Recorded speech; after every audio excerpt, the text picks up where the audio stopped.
Hello, good evening, everybody, and welcome to the Comics Experience Graphic Novel of the Month Club, the Comics Masterpiece Edition for the month of January 2021. What a momentous day this is in American history. The president has been impeached for the second time, just to date this for posterity.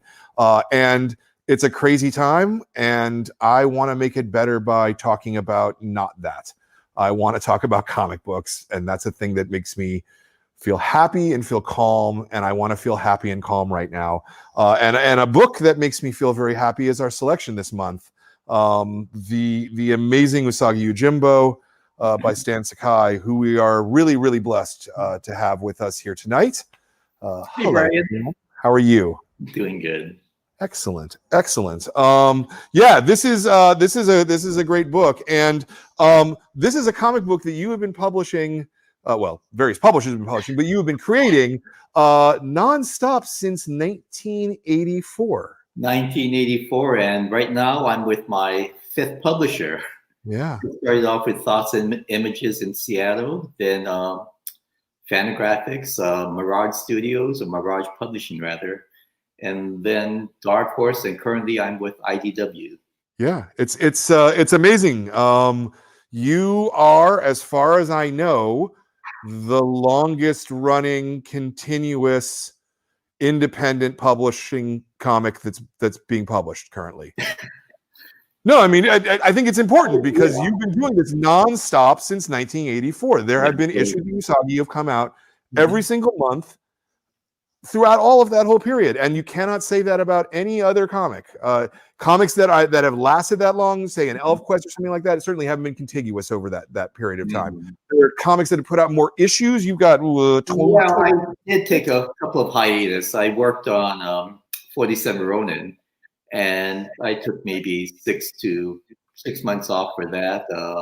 Sure, but every year there's still new USAGI material coming out on a regular, continuous basis. I am in awe of this as an achievement, I have to say.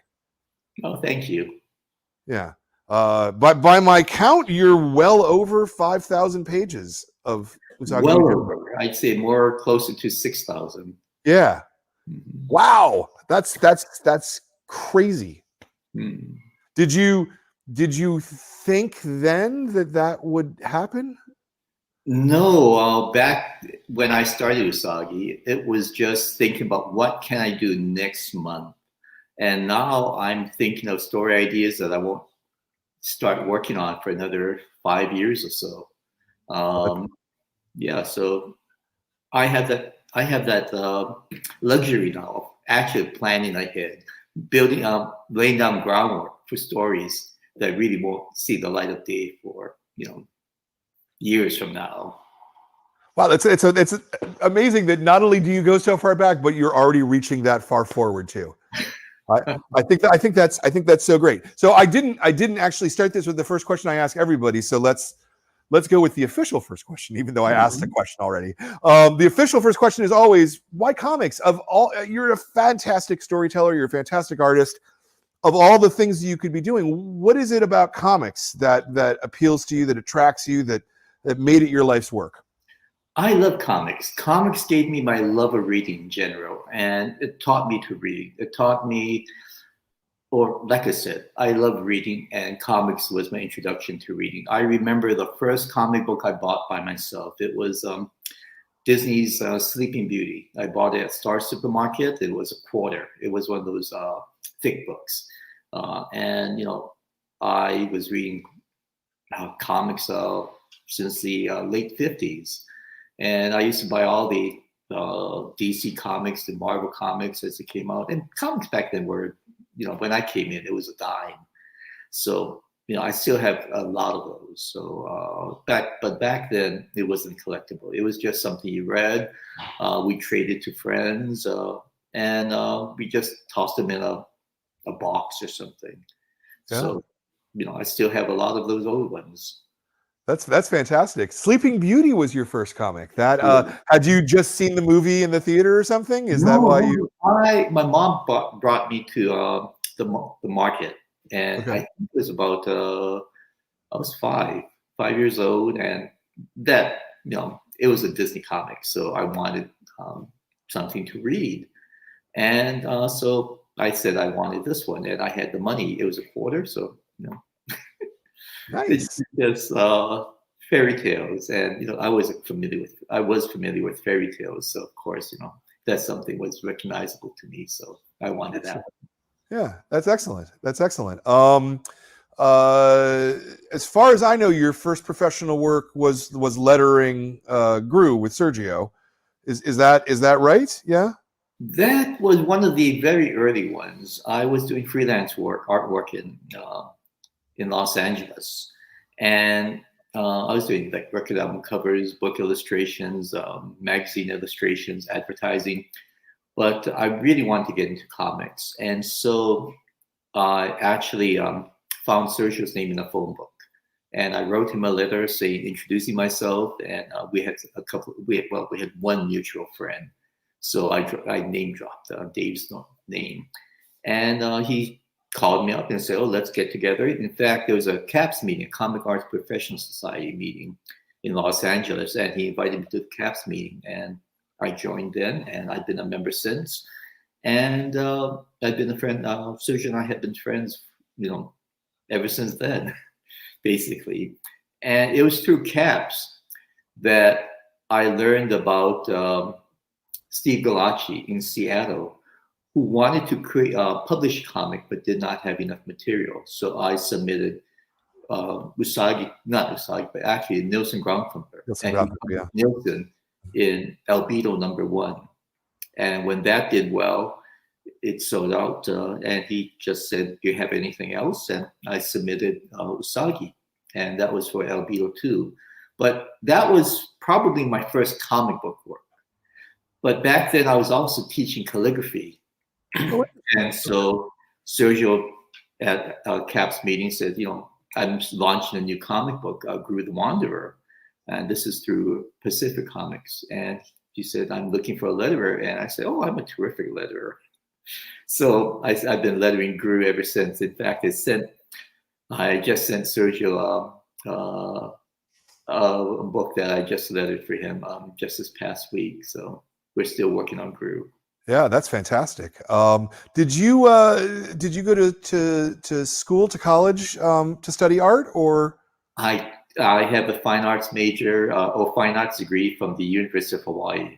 The emphasis on drawing and painting, but of course, no comic books back. Sure. Back then, back then, yeah. Yeah, back then it was in the 70s, and so comic books were not regarded as they are now. So drawing and painting was something I wanted to get into or wanted to learn. Yeah. So that was my major, and 4 years later, I got my degree. Yeah. What were the opportunities then, other than sort of, knowing Sergio Aragonés? Do you know what I mean? Like, what was the path? How did you see yourself going into comics? Did you, before meeting with Sergio, or? No, I wanted to get into comics even when I was living in Hawaii. But back then, you pretty much had to live in New York or that area. And Hawaii was as far as New York as you could get and still be the United States. So I figured I'd never go into comics. But the opportunity came where I could actually move to Los Angeles. And by that time, Jack Kirby was already there. Yeah. And I think he was just about the first real professional to move out of the New York area into the West Coast. So I started making contacts there. I met with Scott Shaw, Mark Evanier, a whole bunch of others, especially through CAPS. And, that's how I pretty much got into comics. It was lettering for Sergio was a big step, was a big break for me because, Gru the Wanderer, it was Sergio's book. So it was very well received and a lot of accolades and everything. So, it was a good decision. Or I thank Sergio for helping me break into comics.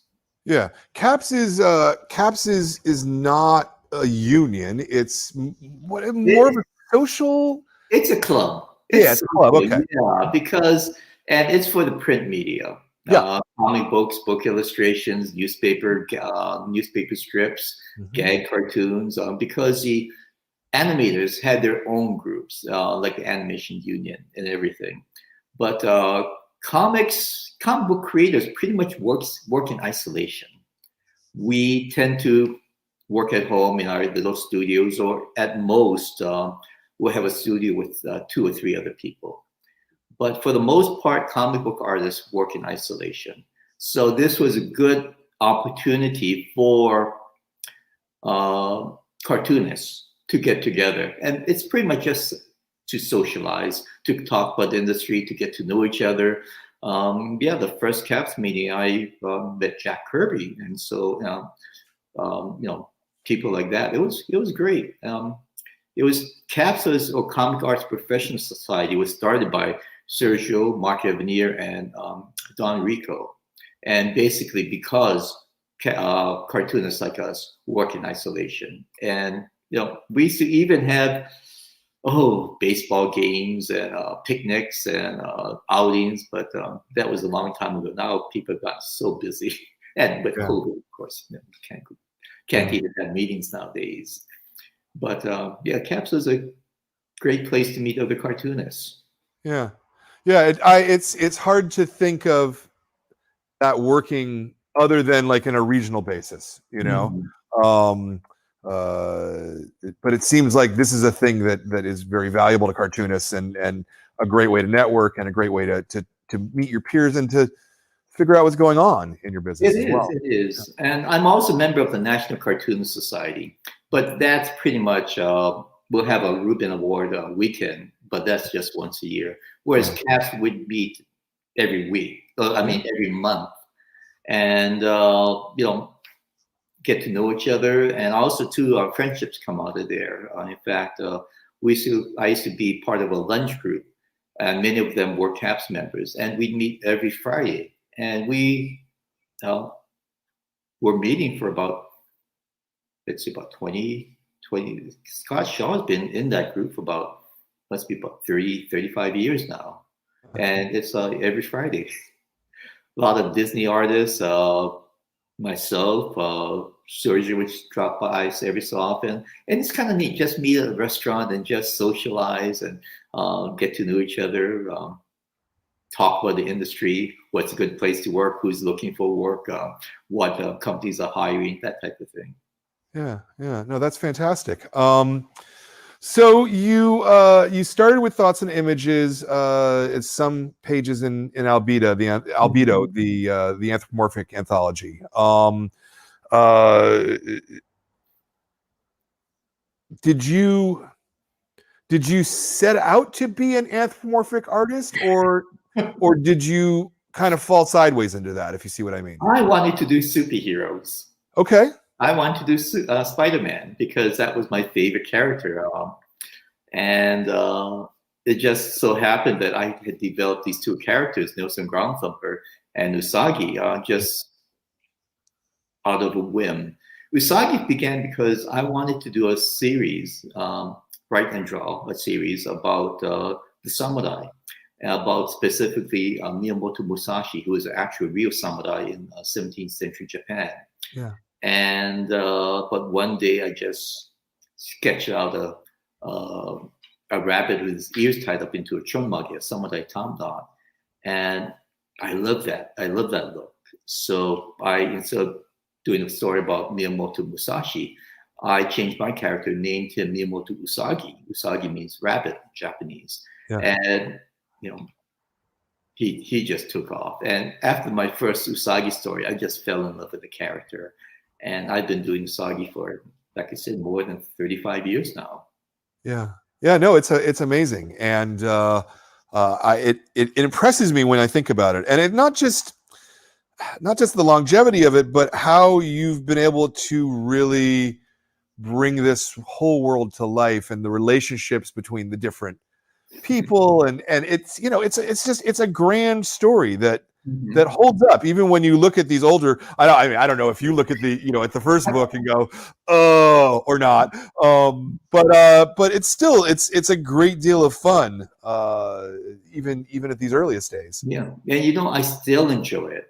I'm working on this new story, and I'm really excited about it. And so excited that yesterday I rough penciled out 7 pages, and that's a huge amount for me. Usually I do maybe 2 or 3 pages a day as rough pencils, and but 7 pages is that's Wow. not a record, but it's near a record. Yeah. No, that's a lot. That's wow. That's really good. What's your process like in building a story? Is it a lot of research and then kind of bursts of actually doing the cartooning, or Well, it starts off with the idea, and the idea comes from anywhere, from watching TV or reading a book or just learning something about Japanese history. And I'll think about it and for about maybe a week to a month, and kind of think out a story. And looking, say, oh, what if this happens? And instead of that, what if there's a twist here, or it's just something. And I don't actually write it down until I have the story kind of complete in my head. Mhm. Then I'll write it down in an outline form. And then once that's done, I'll break it down into thumbnails. In the outline form, I would kind of estimate how many pages each scene would take. And then that helps me plot out or pace out the story, because Yeah. each story has to be in 24-page segments.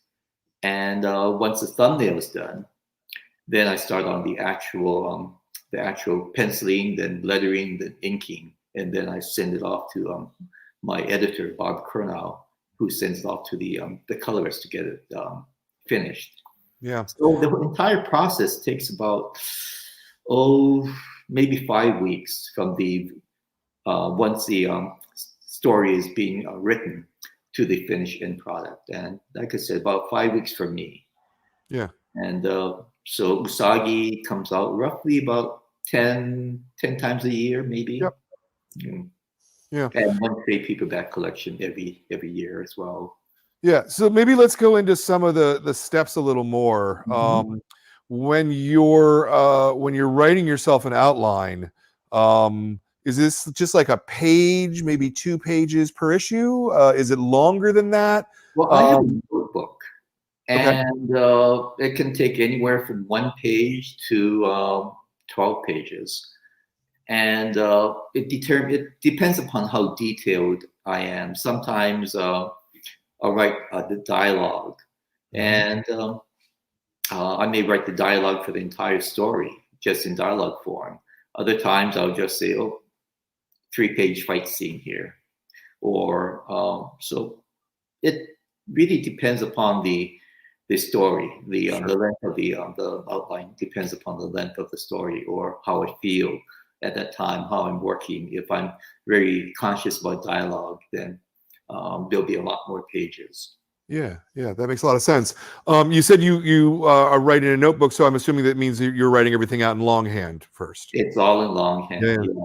And yeah, I have all these little notebooks that I buy from the art store, and yeah, so they're all in a row, and I date them and everything. So that's cool. That's I don't suppose there's any chance that it's like within your camera shot. No, no, no. no. Okay, all right. Just because I love the idea of like a wall of, here's the notebooks. But all my thumbnails are on typing paper or copy paper now, Mhm. and I just not photocopy, but staple them together once I'm done. And I've got 35 years of those as well. Um, and I actually have just about all my story pages, my printed story pages. So once that's done, I put them in a plastic bag and keep them all in FedEx boxes. So large FedEx boxes. Each FedEx box holds about one graphic novel worth of artwork. So I have about 35 books Yeah.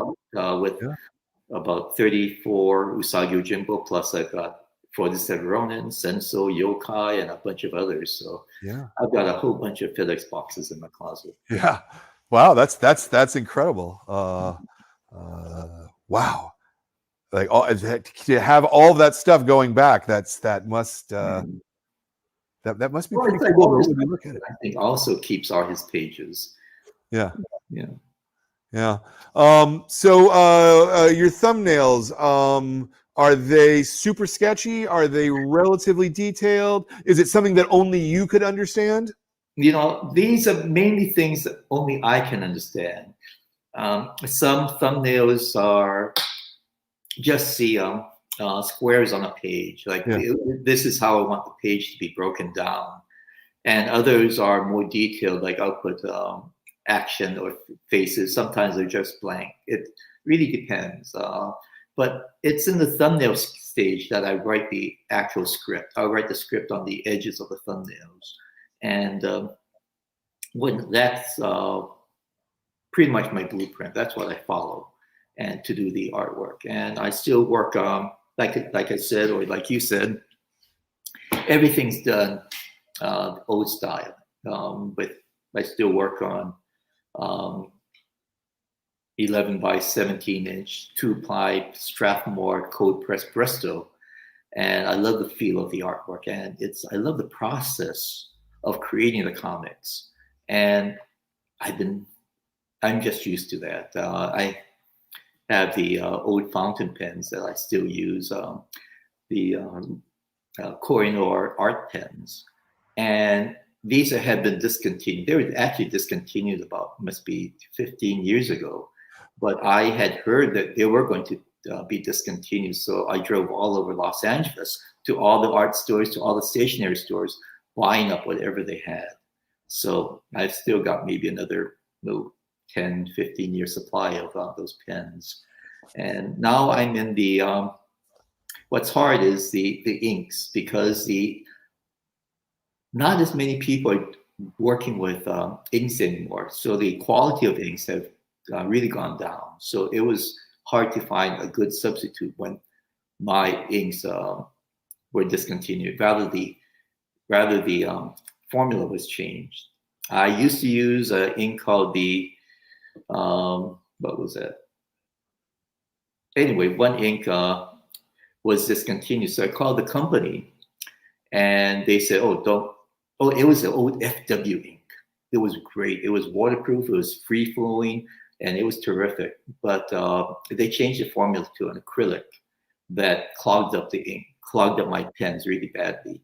So I called the company to complain, and they said, "Don't tell anyone." But the Badger Black Opaque is the old FW formula.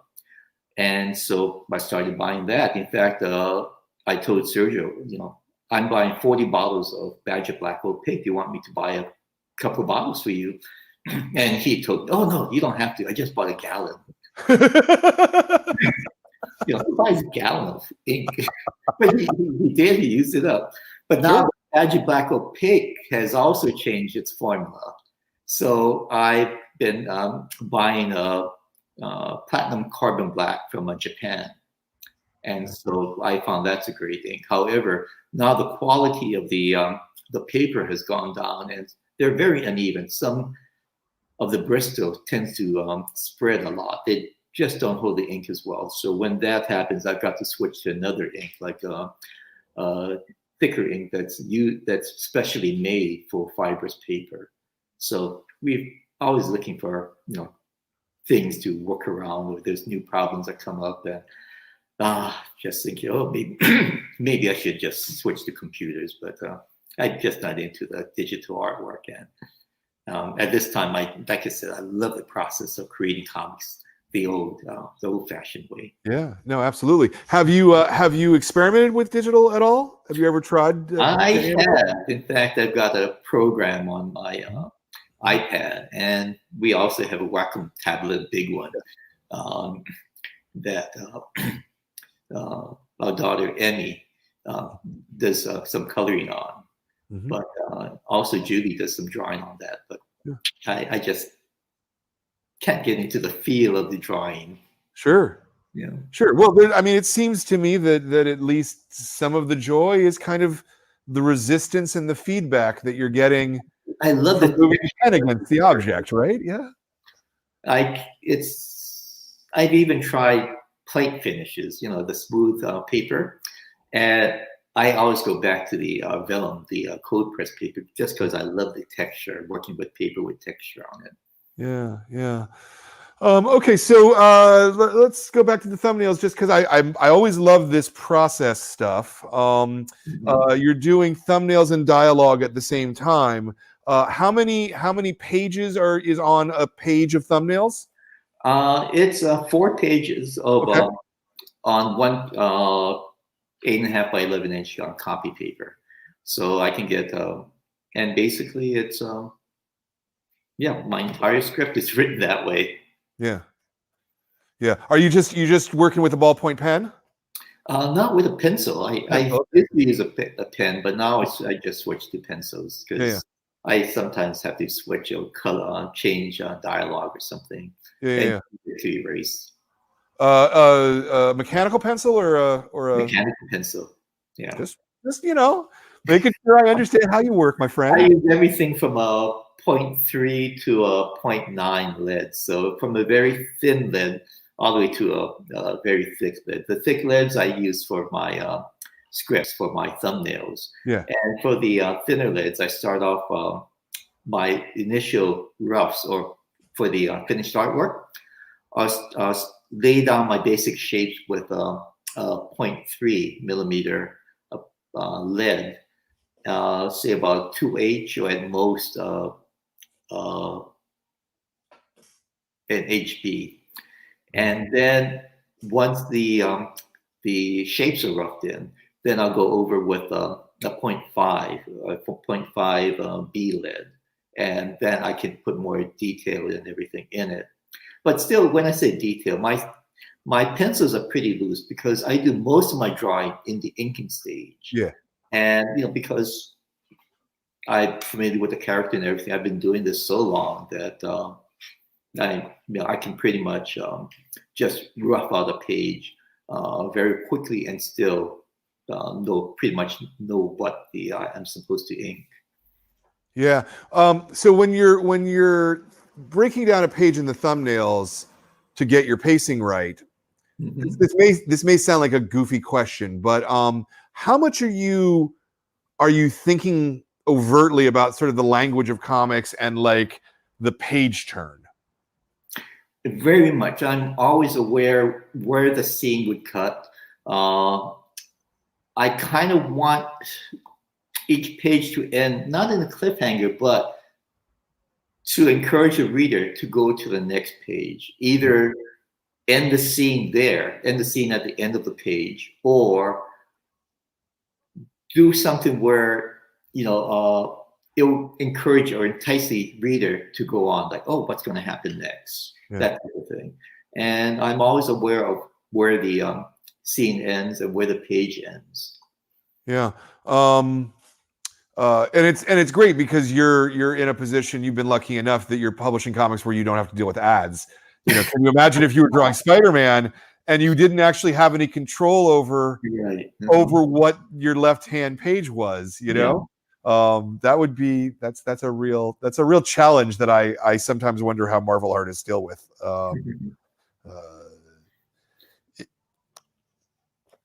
I think Russ Manning used to have this technique where he wouldn't end the scene at the end of the page. He'd bring it over to the next page. Like the first panel of the next page would be the end of the previous scene.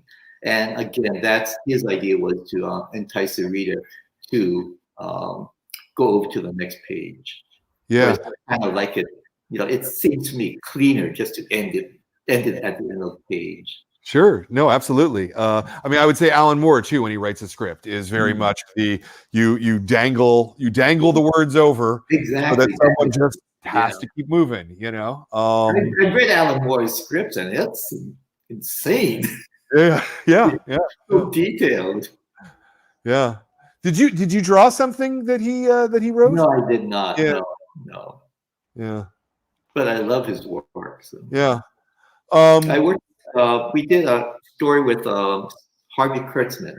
Sergio and I did a pirate story. I think for a book called Strange Adventures. I think. Yep. And Harvey sent us thumbnails, or rather, it was a full-size 8.5 by 11-inch single page, where each page would be on a separate piece of paper. And his thumbnails were insane. I mean, they're so detailed that I was doing the inking or doing the lettering for Sergio.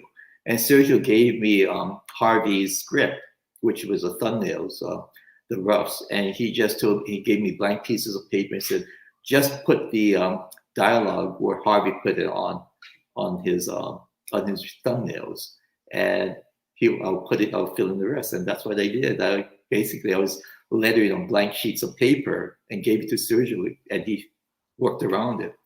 But I guess everyone has different process.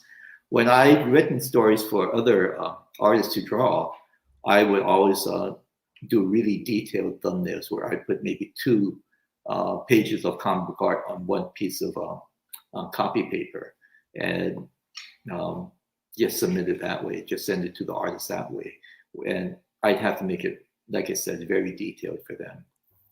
Yeah, no, it's one of the things that I love about comics more than almost anything else is that each person approaches it their own way.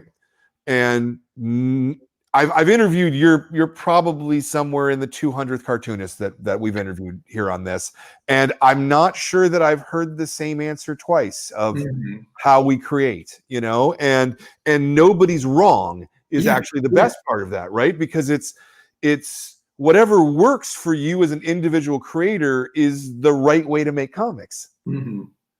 That's right. When Sergio and Mark work together, Mark Evanier, they have their own way of working. However, when Mark writes for another artist, I mean, his scripts are completely different. For a while, at the beginning, Sergio would send Mark some rough pages, and Mark would write the dialogue directly on the original artwork and then send it to me. And then I would, again, letter it on the artwork. Yeah. So, whereas for other people, he would actually type out a script. So even for when the same person works with different creators, they have to alter their style. Yeah. Yeah, no, it's the amazing thing about comics, because that's not how any other art form operates. Oh yeah. Every other art form is much more standardized, Yeah. And in my case, because I do everything, I have complete control over everything.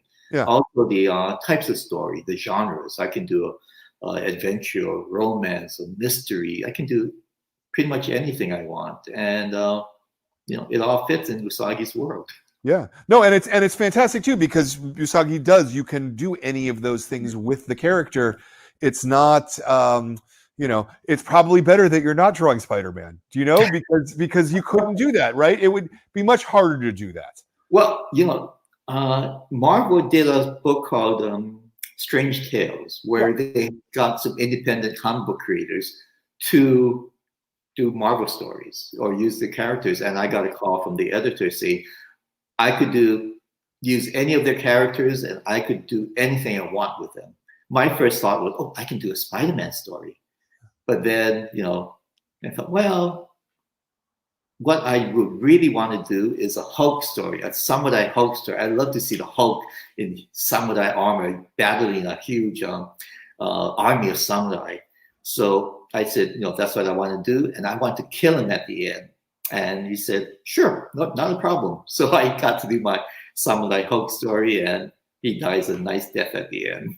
Yeah. And I also integrated it into Japanese mythology, took items from folklore, Japanese folklore, to add to the story, just to give it a bit more flavor of Japan.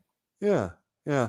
How much time do you think that you put in an average week in research? Research, it depends upon the story. When I did Grass Cutter actually took about 5 years to research, and but that story began with the creation of the Japanese islands. It follows Sword, Kusanagi no Tsuki. throughout Japanese history, culminating in the Genpei Wars, Japan's civil wars. And that took a long time just because there's so many different things I wanted to put in the story. Also, too, the grass cutting sword is a real sword. However, it has not been really seen for, I'm not sure how long, but generations. And it's kept hidden in a temple. So there are no photographs of the actual sword, or there might be one that got leaked out or something. But and most woodcuts display the grass cutting sword, as a katana with a Japanese single-edged sword. And I knew it was a tsurugi, a Chinese-style sword. So it took a while just to hunt down the visuals of what grass cutter actually looked like. And I just spread the words that I need a picture of grass cutter. And the internet was in its infancy back then. But people were combing the internet for me and saying, and 3 months later, someone said, I found the visuals. It took another month or so to actually confirm that's what grass cutter looked like. But that took a while. So grass cutter probably took the longest time to do the research on. Yeah. But it was worth it. It received the Eisner Award. It also received the Haxter Award, and it was received the American Library Association Award too. It's been used in Japanese history classes at the university level, and it's been used in other classes in other schools as well. So I'm really proud of that story. Yeah, and it's a fun story just on its own as well, which is the great thing about it. I was going to ask something there. Well, Jordan tells me we have a question, so let's bring up a question from the audience for a minute. It's Seth. Hey, Seth Rosenblatt. What are some of your favorite parts of Japanese history that you haven't yet been able to adapt? Oh, I've just touched upon the foreigners coming into Japan in a story called The Hidden. I talked about the introduction of Christianity in Japan and how it was an outlawed religion. And to practice that was punishable by death. And I actually was able to go to Japan, and I visited a mirror maker who was, or still is, a designated cultural asset. And actually, he is the last in the long line of traditional mirror makers. Everything was done by hand, but his mirrors are special in that it would reflect your reflection like a regular mirror. It would, it looked like a regular mirror. However, if you shone a light a certain way, it could reflect the image of Jesus on the cross. And that was a way that early Christians could pronounce their religion and yet still be hidden. So I thought that was wonderful. That was incredible. Wow. He had just finished a mirror for the Pope, but that was, and I got to visit his studio, so got to see all the tools and everything. So that was really neat. But that's one thing that I'd like to do more of, the religion or the foreigners, the Europeans coming into Japan at that time. Great. Yeah, that sounds fantastic. Let's talk about the editorial process for a second. Mm-hmm. Bobby Curnow is your editor now, who's a great guy. I think he's a wonderful guy, a really smart guy. What's it like? How often do you get edited, I guess is the question, right? Because you've been doing this for a really long time, and I suspect that you know your craft well enough that there's probably not a lot of notes you're getting. I'm in a very fortunate and very unique position where basically the publishers have no input into my stories or artwork or anything. So I'm pretty much left alone. The first time they see the story is that when it's completely finished and I send it in. So I'm in a very unique position, which I'm very grateful for. And, basically I own USAGI. I do own USAGI. And that came about because of my first contract with Fantagraphics Books. Kim Thompson was my editor back then. And when we were doing the contract, and he said, of course, you're going to keep all the copyrights and trademarks for USAGI. And I said, Oh yeah, of course. Mhm. Not knowing any better than yeah. So so that came, with all my publishers. It's always been the same way where I own USAGI, I own everything about USAGI, and so I get to do anything basically I want to with USAGI. But on the other hand, I feel that after all these years, I've kind of earned that their respect and Sure. you know being able to be left alone. Yeah, no, I 100% agree. I 100% agree with that. I only brought it up just because you said that you sent stuff to Bobby before publication. So I was just wondering if there was any feedback that you were getting. Yeah, there have been times, especially with Dana Schultz, my editor at Mhm. Dark Horse before she retired. Yep. Uh, there are a few stories that I was uncertain of, and I would do two endings, and I would send it to Diana and say, "Read this right away. Let me know which one you prefer." Mhm, mhm. And I really respect her judgment and her savvy. So in that case, I really relied upon my editor. Then there was one time, there was only once that an editor was kind of concerned about some of my what I had put in Usagi. And this is early on. Kim had called and said, I'm kind of concerned about this one panel where you have Usagi cutting this guy's skull in half, and there's bits of brain and blood and stuff going all over. And I said, I showed it to Sharon before, my wife back then. I showed it to Sharon, and Sharon said, no, it's too much. And I had changed it even before Kim had called me. So, yeah, that's the only time that an editor even suggested that I change something. Oh, that's a great record. 35 years and you've got one change. That's And it wasn't for my editor. yeah. So, Yeah. You're still in a relationship with Fantagraphics. Fantagraphics printed this very book that we're mhm. talking about today, and the first 7 books in the series. In fact, Yes. uh, I think that's great that you still have a relationship with that publisher. Also with Dark Horse. Dark Horse is also publishing Usagi.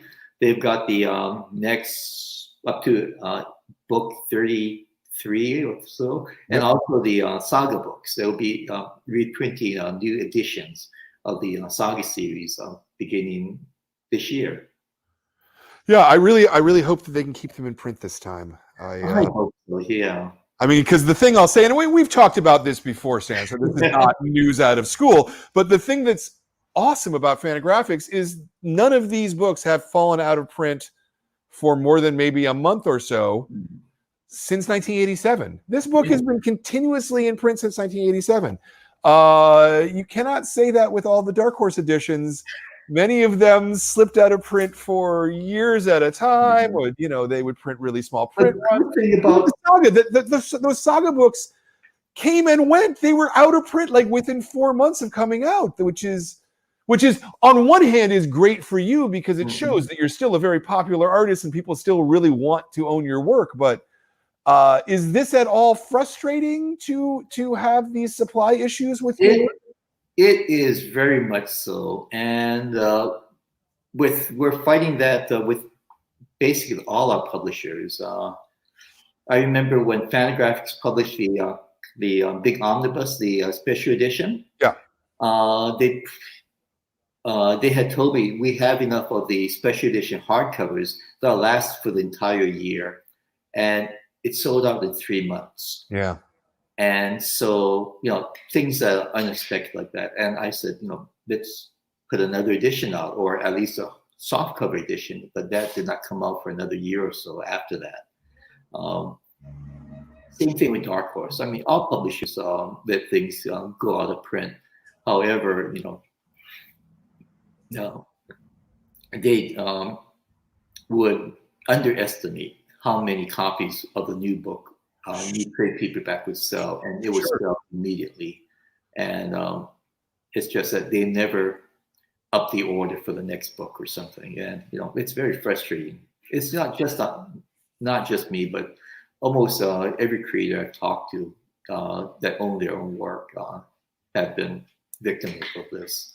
Yeah, it's tricky, I suppose, particularly when you've got in this smaller format, you've got 35, 37 books, whatever it is. It's a lot of books. It's a lot of stuff to keep in print, but they continually sell. Because you've really only done USAGI this whole time. I mean, you've done things here and there, right? So you must be making a living from doing this. I do. Yeah. And so I guess I wonder how much better of a living would you make if they were all in print? Do you know what I mean? Like it's, and I'm not trying to get you to talk badly about anyone. That's not the goal here. I just if as a working cartoonist, your backlist is literally your most important tool, right? It's your income. It's your whole source of living. And so I guess my question would be, have you ever thought at any point to take over your own backlist, to go into self-publishing, to do a Dave Sim or something? No. Okay. I have never considered that because, publishing is a full-time job in itself. Sure. And so I just was not able to take it on. So I don't like the business part. I like the creating part. Yeah. But business part is something that all freelancers, especially, in the comic book world, we have to learn business. We have to know how to invoice. We have to know how to bill, get how to find and maintain health insurance. Everything. Pay taxes, file business, get your business license and everything. What you can deduct, what's the best way, whether you should go into a LLC or to create a corporation or just a personal entity. But, you have to know the business end. However, we're cartoonists and we're just not geared for that. It's true. Most aren't, Are you being helped by your family? Do you? Yes. In fact, my wife Julie and I are collaborating on a chibi USAGI story. We've just about finished with that, and it's an original graphic novel, and it is wonderful. Yeah. Julie's a terrific artist. Emmy, daughter, is doing the coloring. Daniel, son, is put together the deal with IDW, and it's coming out this year, and it's great. I think it's really fun. Nice. You're in a position where if you wanted to, you could just do graphic novels, but you've made a very conscious decision to keep working in the periodical format. Now, as a guy who sells periodical comics for a living, I thank you for this. This is a gift to all of us. But is this stubbornness on your part? Is it actually a good business decision? Is it just because you like the format and you like, having to fit ideas into 24 pages? Well, I know comic books, those periodicals, are one big advantage that comic book stores have over other bookstores or retail online stores, or Barnes & Noble or something. They don't sell comic book periodicals. However, comic book stores do. So that's something that you have over everyone else, all the other bookstores. Personally, I like the periodicals. And for me, it gives me a monthly income. Whereas for a graphic novel, one graphic novel comes out every year. Yeah. And if I just relied on that graphic novel, I get a ton of money this month. But for the rest of the year, I'd just be working. Yep. But with the comic book periodical style, I'm working all year, and every time I submit an issue, I get paid for it. So that sustains me throughout the entire year. So I get a bit every month or every month and a half or so. Yeah. But, so for me, it's a business decision as well as aesthetic decision. Yeah. As a as a general thing, we don't have to talk about specifically what you make on things, but as a general idea, if you were to do a graphic novel, are you getting the equivalent amount of money, or does it work out to be more or less? I really don't. I've never bothered to. Yeah, because they'll pay me for the comic books, Right. but not to reprint it in the graphic novel format unless it meets a certain. Because but what they pay me for the comic book pages or the periodicals is like an advance against the royalties, and the royalties don't really kick in until either the comic book sells a certain level or the graphic novel starts making money. Yeah. I imagine though that you must be getting royalties from at least book 1, from Grasscutter 2, like the sort of the spikes, I guess. I get royalties from all 3 publishers, from Okay. Fangraphics, Dark Horse, and from IDW. So yeah. and not only royalties, but also foreign sales as well. Because USAGI's been published in about 16 languages, I think. Fascinating. Not Japanese though. Yeah. Oh, interesting. Has there been any interest in publishing? There has been. However, there has never been a Western comic book that has made any type of significant dent in the Japanese manga market. I mean, manga goes outward to the world, but the foreign books does not really flow into Japan. There have been some translations of Japanese or Western comics, but they're usually done by very small publishers and generally has not lasted very long.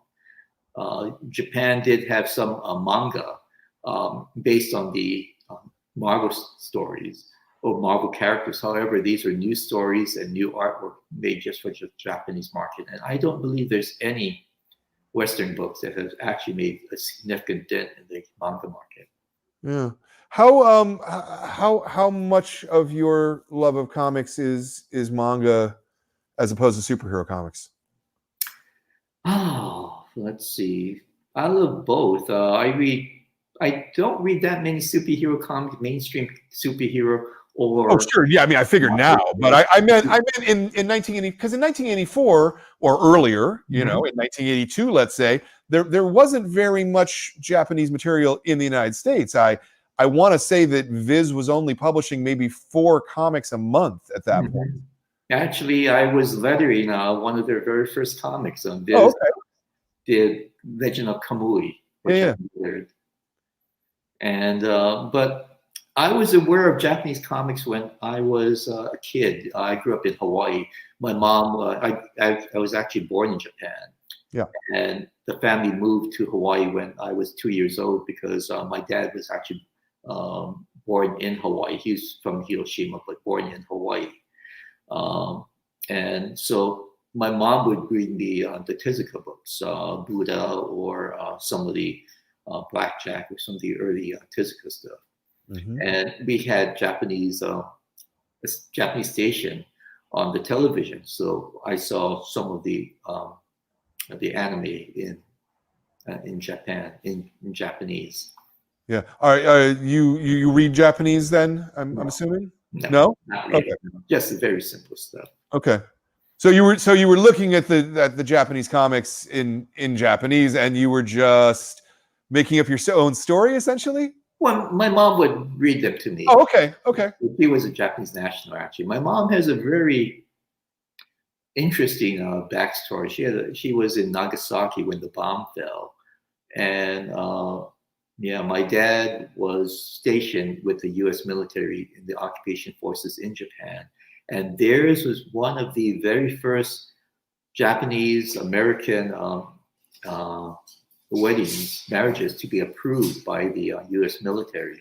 So everything had to be approved by the military back then. And so he was also a photographer, an amateur photographer. So he took a lot of pictures of post-war Japan that was, which I still have. Wow, that's intense. Wow. That's super intense. I think that's cool. My mom has more recently talked about her life in Japan, and it was horrific. I mean, it was very tragic. I mean, the bomb, and even before then, I mean, getting shot by American planes. Not shot literally, but shot at. And in high school, instead of going to school, she worked at the airplane factory. So she was working on nose cone of some of the fighter planes. So, Yeah. Wow. yeah. Was there any just because I'm fascinated by this, did she have any problems being married to a serviceman, and because it's certainly on the west coast of America, we put the Japanese into internment camps, which is horrifying and disgusting. Did she have any of those kinds of problems in Hawaii, or No, because at that time the biggest voting bloc in Hawaii was Japanese or Japanese American. So there was a lot of Japanese there. There were some Japanese in Hawaii that were interned. There was a small internment camp in Hawaii, but it was most of the Japanese Americans were pretty much left alone, even if they were in very sensitive positions, because they were essential. For my family, my paternal grandfather, was a fisherman, and they took away his fishing boat. But aside from that, there was not any reprisals or any prejudice against the Hawaii Japanese. Yeah. Interesting. Yeah, it's certainly what there was on the West Coast, and it's one of the most My wife Judy, her parents were interned, so yeah. It's I mean, we're going to talk politics now, but I mean, we've been talking in the United States recently about separating people from their children at the Mexican border, and this is something the United States has done before. This is not a new thing that we've done. Unfortunately, it's really shameful.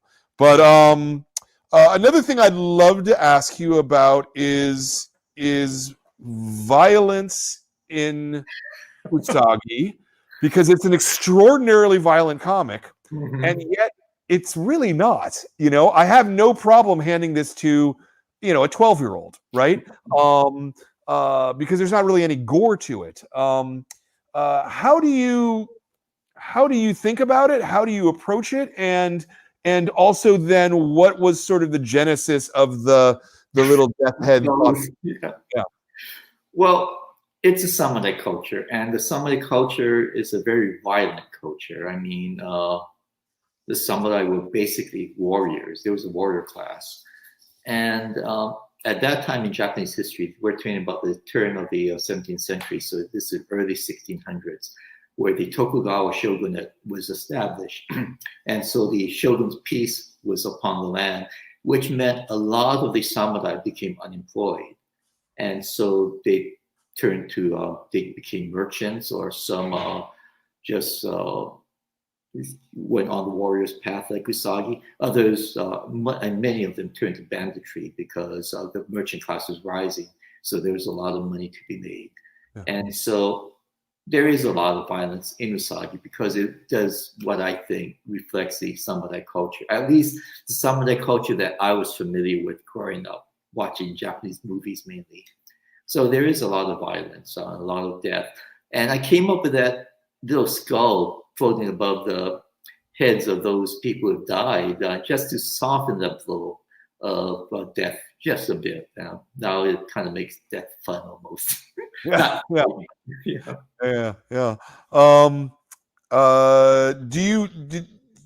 Do you think about a particular audience when you're drawing a battle, or because, as I say, I think the Usagi is perfectly appropriate for a middle school reader, for example. Is this a conscious thing in your mind at this point, or now it is. Before, I would always say I do Usagi for myself. This is I'd be my own censor. But now I'm thinking more, well, kids are reading this too. So at what age level is this meant for? And so I would censor myself sometimes, like not to go overboard. I just finished a horror story, which I thought was just at the edge of being a bit too scary.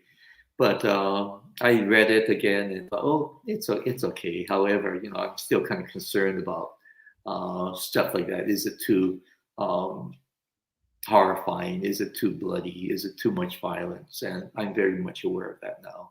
Yeah. You're also in a position where you're one of the very few cartoonists who has been able to take their creator and have it crossed over with something that is truly a multimedia thing, right? Usagi has been in the Turtles cartoon, has been in Turtles comics. So I have a couple of questions there. The first one I think is, how on earth did you get them to let you keep all of your rights? You mean Fantagraphics or No. I mean the Turtles, because the Turtles has become a huge empire of its own, and usually, like a big corporation like Nickelodeon is going to try to lock down those rights as hard as they possibly can. However, Usagi was integrated with the Ninja Turtles while Peter and Kevin still owned it. Yeah. Mirage Studios still owned the Ninja Turtles. So they're creators in themselves. So they're friendly with other creators. So the contract was very creator friendly. I got to keep all the rights for Usagi. And basically it was like a licensing fee or a licensing contract where I would allow them to put Usagi in the TV show, in merchandise such as the action figures. And when the Turtles was actually purchased, I think, by Nickelodeon, they did send me a contract saying, oh, we like to put Usagi in it. But basically it was one of those where it was very very heavy-handed on the side of the studio. Yeah. And that I did not sign. However, we negotiated a contract, and Usagi did appear with the Turtles when in the last Nickelodeon series. Yeah. Well, and so this kind of amazes me. Do you have some sort of crazy, fantastic lawyer, or? I do. Okay. Mark Leficier. I don't know if you know him.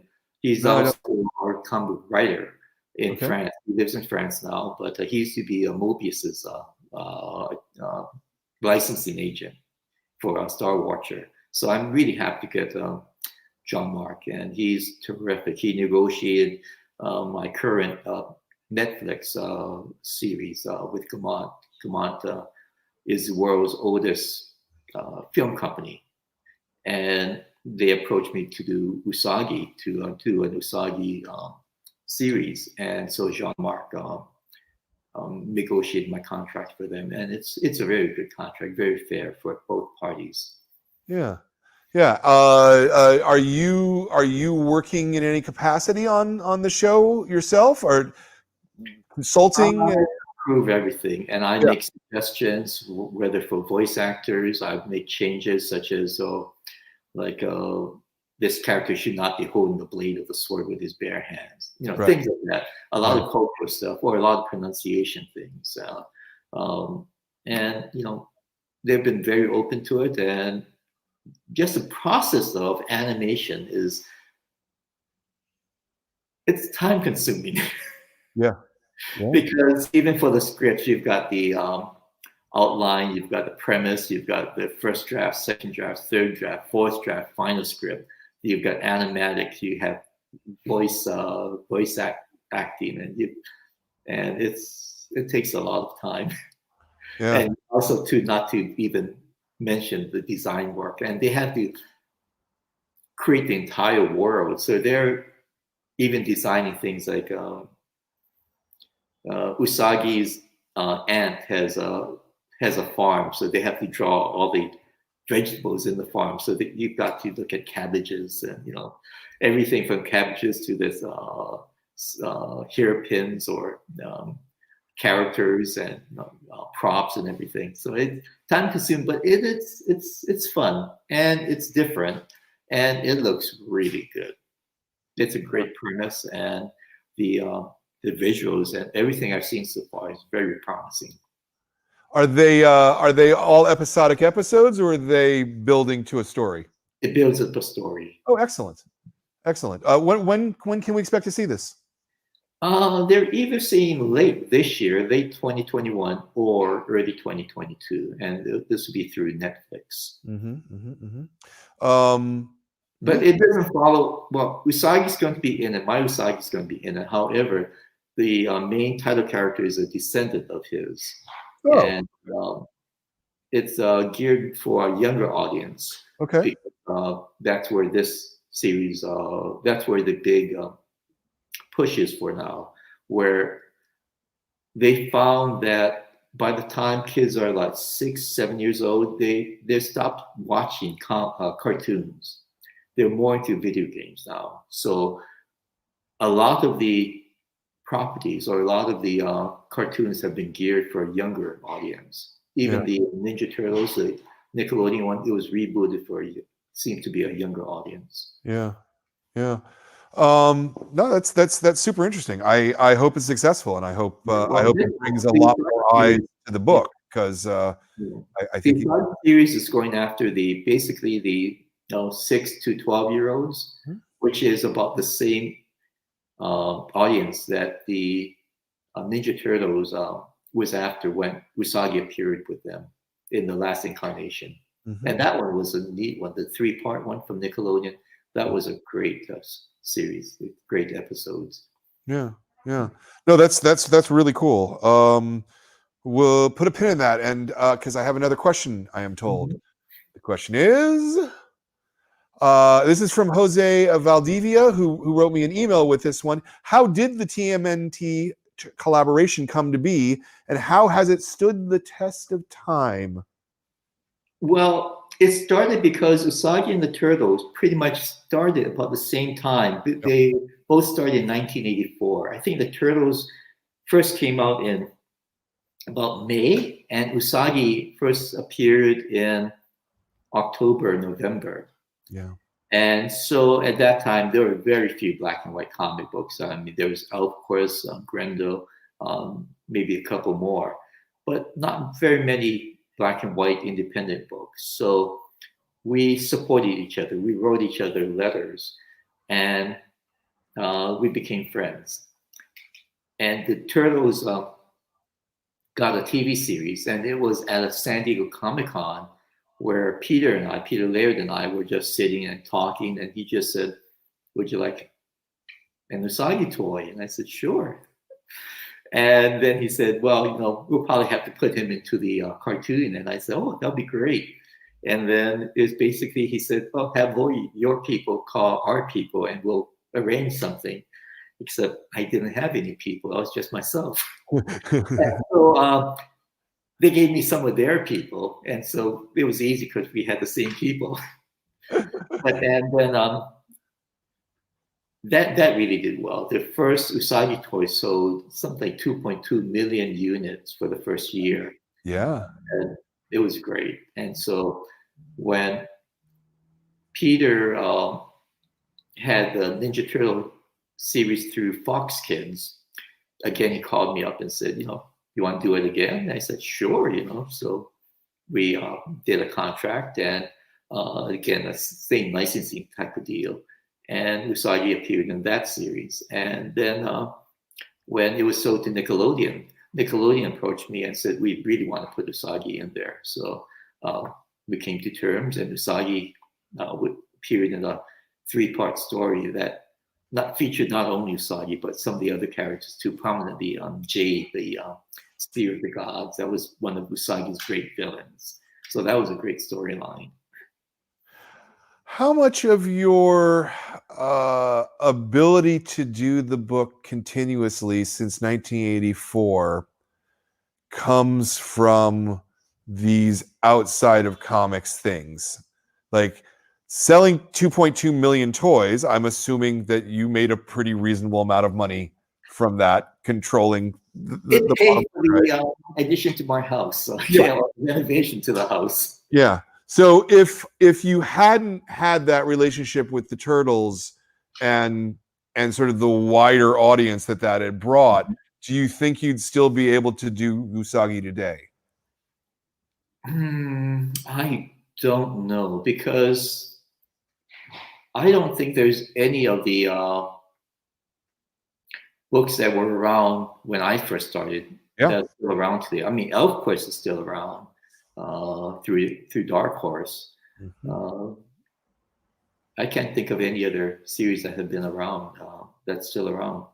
Yeah. In the 1980s. If Usagi was still around, it would not have the profile that it did with if it weren't for the Turtles. Yeah.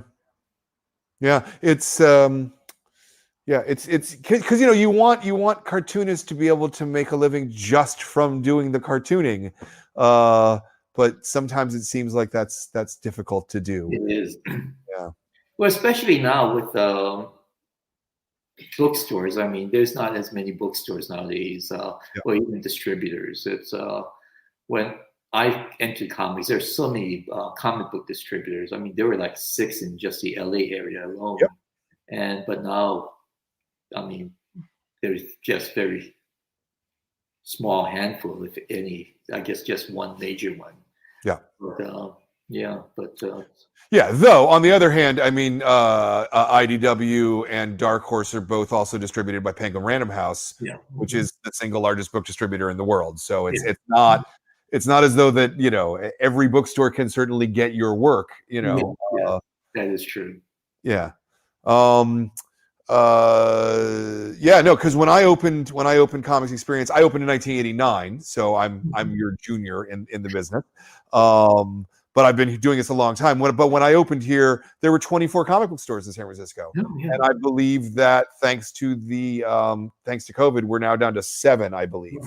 So 2/3 of the stores, a little more than 2/3 of the stores, have gone out of business in the intervening years, which is a dang shame. Yeah, it is. Yeah. What was the thinking about relaunching the book in color? Because it's now currently being published at IDW in color. If you count the number of black and white comics, successful black and white comics, what do you have? You have Walking Dead, which is actually not around anymore. Yeah. So it had to be in color to survive in today's world. Back during the black and white boom, I mean, it was an asset to be printed in black and white. But now people expect color nowadays, and Usagi had to go to color, and that's one of the selling points that IDW had when they came up to me. They said, "We'll not only print the current series in color, but we'll go back and print the old stories, the early stories in color as well." And that was a big selling point for me. And actually, the French books have been published in color for a few years now. In fact, they predated IDW in colorizing the early stories. So. So the coloring was already paid for. No, it's a different colorist. They had a smaller budget than what IDW has. Okay. But, they were printed in color before. Yeah. Knowing that the new book is in color, does it change your approach at all in how you do your art? Not really, because when Usagi went to Mirage Studios, it was a color book, and actually we got complaints because we don't like the color, even though Tom Luke's coloring was wonderful. And but Usagi is a white rabbit, so they figured, well, it doesn't need the color. But when it was published by IDW, I did consciously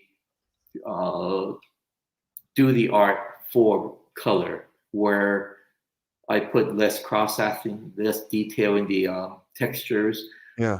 But, for the IDW books, no, I'm just publishing it. I'm just drawing it as if it was black and white. Like you can see the black and white artwork.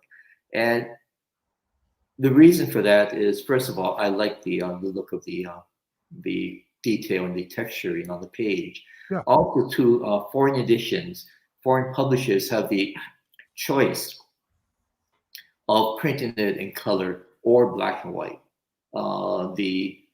I know the Polish market, the Polish publisher Egmont had said, well, we kind of want to maintain the black and white look of it, and so that's perfectly fine. Whereas the French publishers feel that color would be a big selling point. And the French market, the French Usagi edition is manga size, so it's smaller, and as opposed to the bande dessinée, the bigger size. Yeah. So they've been playing around the market. So. Are they printing them thicker then as well, or are they similar in profile to these? It's the same, yeah. Okay. But Spanish market is also publishing the Spanish and Italian markets are also publishing the thicker omnibus editions, like the Dark Horse Saga books. Yeah. Yeah. You're known for your lettering, obviously. And in fact, you've won 3 Eisners for it. I'm wondering when your books are translated, obviously someone else is lettering it. Do you judge that at all? I suppose there is a Stan Sakai font. Okay. Publishers are more than welcome to use for free. However, I think most of them just have their standard stock lettering, which is fine. I'm assuming you still hand letter though. You don't use your fonts. Okay. I hand letter USAGI, I hand letter Gru, and when I was working with Stan Lee on Spider-Man, I would hand letter all the Spider-Man pages like that, hand lettered. And I love hand lettering. Also, too, it's a break from drawing because it uses a different part of the brain. It's more mechanical work, and I enjoy taking a break every so often. Like I said, I just finished. I just sent Sergio issue of Gru, Gods Against Gru Part 4. So, yeah. When you do the different parts of the job of you got the scripting, the breakdown, the penciling, the inking, the lettering, they're all kind of distinct processes. Do you do them concurrently? Kind of over, like, you'll wake up in the morning, you'll pencil a little bit, and then you'll ink a little bit, and then, I'm going to just switch to lettering? Or do you do it kind of in chunks? I do it in chunks. I used to do it where I would maybe pencil out 3 or 4 pages or a scene and then go ahead and ink it. But now it's gotten to the point where I usually just pencil out the entire book before I start lettering and then inking it. I'm a very linear thinker, and I pretty much work on one thing at a time. Except for writing, I'm always writing. At least I'm writing in my head. I'm working out scripts, working out bugs, thinking of ways to make the story more interesting. And however, the physical process, I tend to do it all in one chunk. Yeah, interesting. How about when you're working on something like 47 Ronin here, which is from another person's script? Is there a different way that you approach the work than when you're doing your own stuff? Yes. 47 Ronin was a pleasure to work with Mike Richardson. He gave me full scripts and he broke it down by pages. So I didn't have to thumbnail the entire page. I would thumbnail the page, the next page on the back of the previous page of original artwork.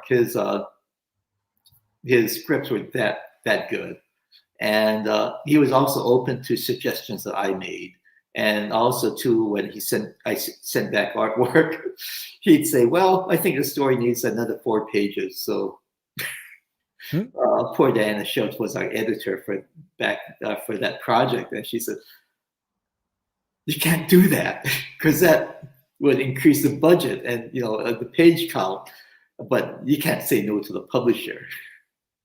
So she did a great job. For the last issue, or the last part of it, 47 Ronin, I think we expanded it by 8 pages, but it was all for the same price. So, when you're the writer and the publisher as well, you can do stuff like that.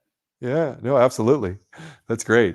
How about lettering Sergio? It strikes me that maybe, and maybe I'm wrong about this because maybe you guys have worked this out, but it strikes me that it might be difficult to letter Sergio's work because he draws so much, and finding negative space to be able to put the word balloons could be difficult. Is that right or wrong? That would be right if I got the pages after he inked it. However, I get the pages, usually get the pages before he starts penciling. I mean, he'll do rough pencils in blue line, so I can put the word balloons where I want to, and he'll just draw around the word balloons. Oh, interesting. However, because of COVID, and he's been partially inking panels, so I've got to fit the dialogue around some of his artwork. And in just a few cases, he did not leave enough room for the lettering. So I would have to whiten out some of his artwork. But for the most part, it's really easy to work with. And he does leave enough room for the balloons. So it's not that big a deal. Yeah. You're lettering directly onto the boards? I'm lettering on the boards. Interesting. Yeah. Mm-hmm. Okay. There's only a couple of times that I've had to letter on overlays, but I've never done computer lettering. Yeah. There was one instance we had to do an issue of John Sable Freelance for Mike Grell. It was 20 pages out of a 22-page story or something like that. And we had to do it over the weekend. And so I had to letter the entire book overnight, and part of it was in Gaelic. Huh. So I had to, kind of look at the script and see, there's these letters there, so I write those letters, and then look at the script again, make sure I got those letters right. But we got it done. We got the pages, I think, on Friday, and we were finished on Sunday. And for that story, say John Sable was a freelance assassin or something. Yeah. And he was also by day a children's book writer. So he wanted Sergio to draw the children's book part. And so we got it done over the weekend. When it was sent in, Mike had sent Sergio a nice bottle of champagne or something, but I got nothing. It's interesting. I don't know that I've ever spoken to someone specifically who has lettered other people's work that they weren't doing themselves, because it seems like it's just such a challenge depending on who the artist is, whether they leave you enough room to letter or not. Well, like I said, I letter directly on the art boards. Yeah. And I enjoy lettering. It's like I said, it's a different part of the creative process and a different part of the brain. So it's relaxing. And I still use the old Amy lettering guide and a little straight edge and everything. Nice. I love it. I'm very old school. No, I think that's great. I think that kind of craft it's important, and I think I often think that young cartoonists are missing something by not doing work that way. And I understand the ease and the simplicity of doing it digitally. I totally get that. But here's the thing I worry about for young cartoonists sometimes is these people doing 200, 300 page graphic novels all digitally. They don't even have their original art to potentially sell at the end of it, And they'll print out one copy and call it the original or the original print, but still a print. Yes. When I did I went to Japan with the SCADS, Savannah College of Art Design, as a traveling teacher. And one of the things they wanted me to talk about was hand lettering and also hand watercolor paintings, because everything's done digitally now. And so part of that part of the craft is getting lost. And like I keep saying, I love the craft of creating comics, and I love the process. Yeah.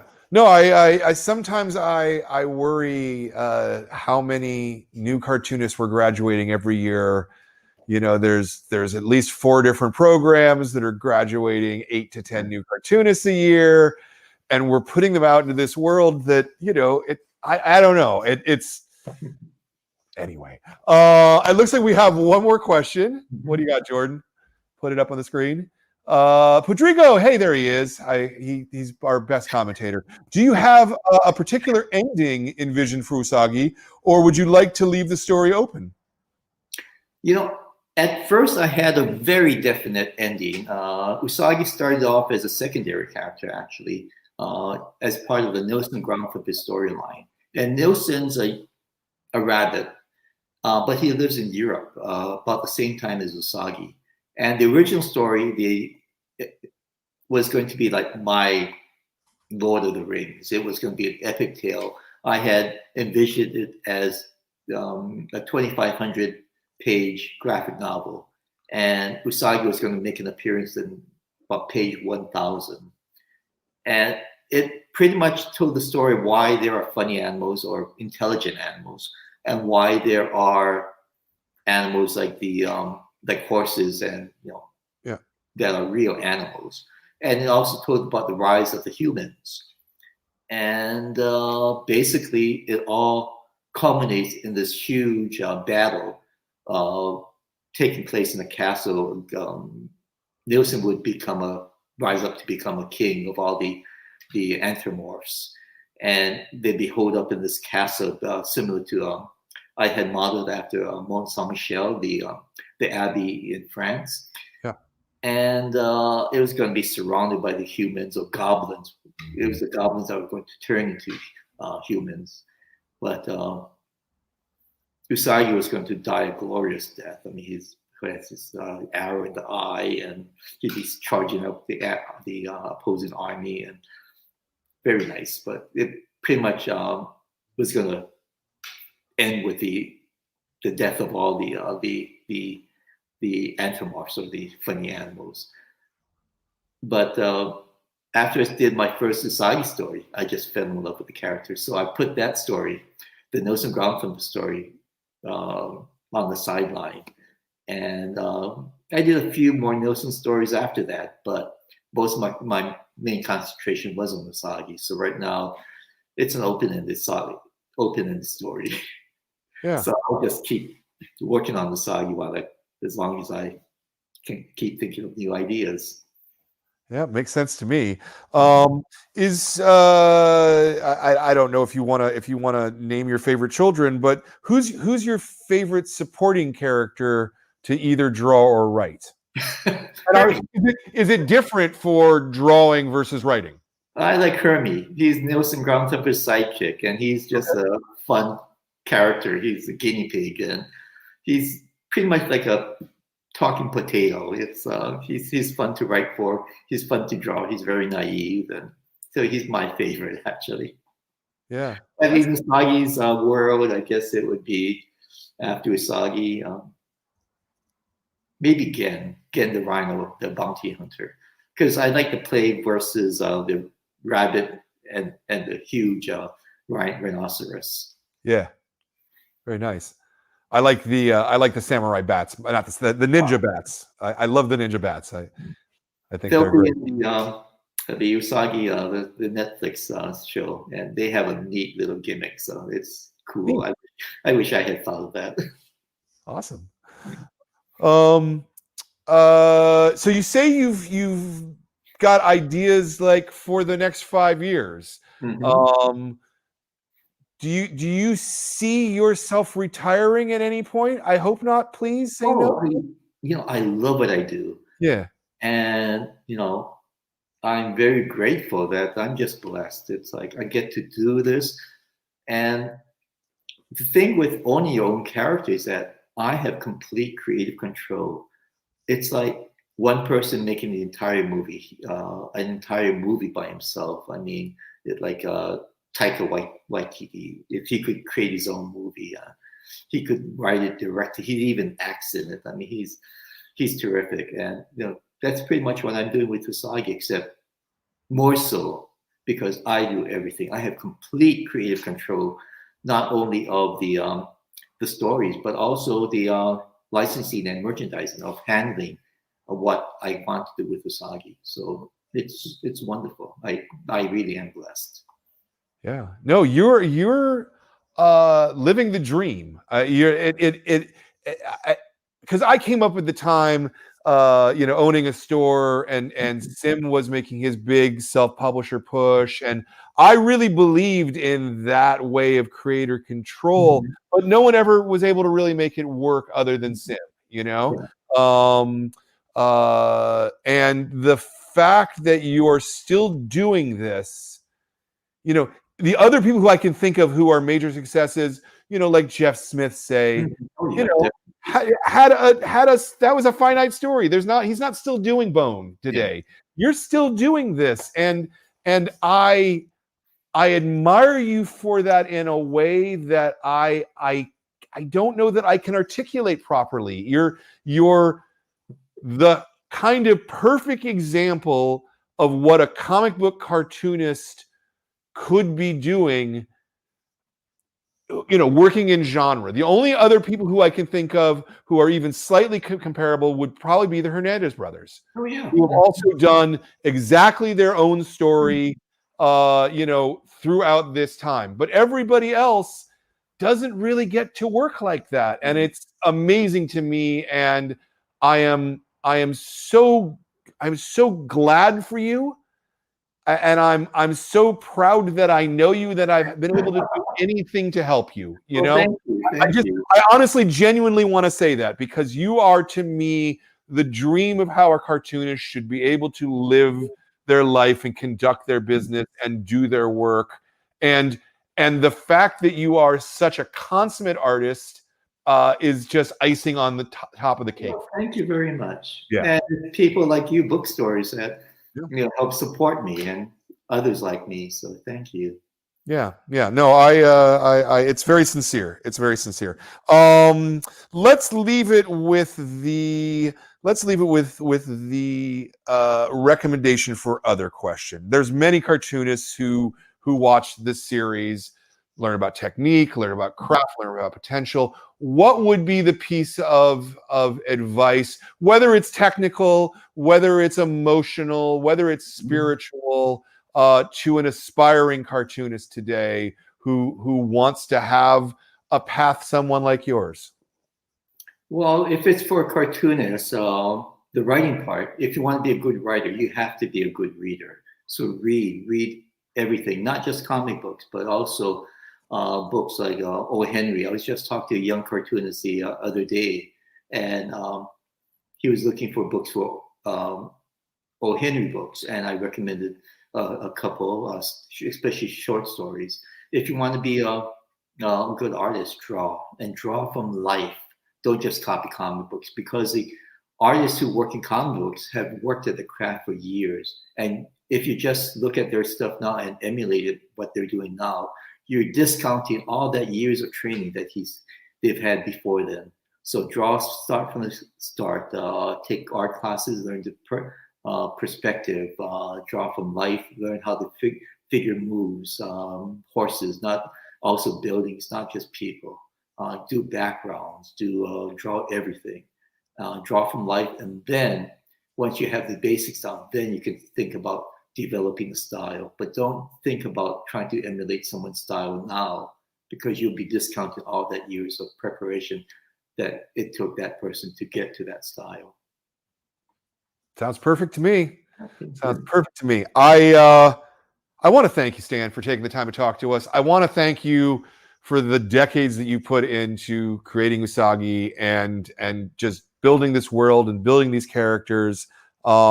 Genuinely, thank you for everything that you do. It's fantastic, and I wish your comic sold like 1 million copies a month, because it really deserves to. I gotta say. Oh, thank you, Brian. Yeah. No, it's my absolute pleasure. So the book is USAGI YOJIMBO. If you are looking for a good comic to read, I thoroughly recommend this. Your local comic shop can get you USAGI. There are multiple entry points. The Fantagraphic series is in 7 volumes. Dark Horse starts again in big books that are numbered again 1 through 8 at this point. IDW is about to start a new series, so you've got lots of entry points into it, and it's all good and it's all wonderful, and you should be certainly buying it. Our guest this month was the master, the true gentleman. You can see what a kind and thoughtful person he is, and he does a great comic, and it's so violent too, and it's everything you want in a comic. I don't know. It's great. So thank you. Thank Jordan for running the show. Thank you for my staff for running the stores. Thank you for The Beat for sponsoring us. Thank you, the readers, for supporting these books and supporting these conversations every month. And we will talk to you next month or next week.